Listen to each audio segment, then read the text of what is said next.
నీలకంఠేశ్వర స్వామి దక్షిణామూర్తి ఆలయంలోకి ప్రవేశించి తదేకంగా దక్షిణామూర్తిని చూసుకుంటూ ఆయన ముఖమండలాన్ని చూస్తూ ఆయన చిరునవ్వు వంక చూస్తూ మురిసిపోతూ ఆనందపడిపోతుంది.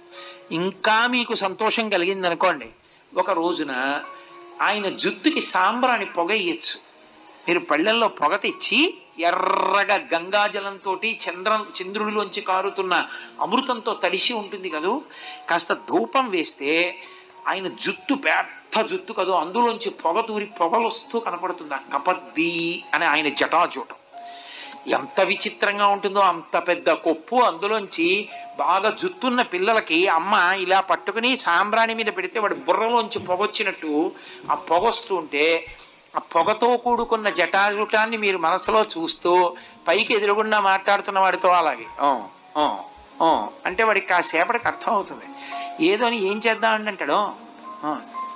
అలా కాదు, ఏం చేద్దామంటారు. ఇప్పుడు బయటికి వస్తాడు, ఏమడిగారు మీరు అని అడుగుతాడు. 2-3 మాటలు చూసి పరధ్యానంగా ఉన్నాడు, వింటలేదు, అంత అనురక్తి లేదని, సరే ఇంకో మాట కలుస్తానంటాడు. దరిద్రం వదిలిపోయింది. అక్కడ వెనక్కి వెళ్ళడానికి అలవాటు పడుతుంది మనస్సు. ఇది లేకయే పునర్జన్మ, ఇది లేదు కాబట్టే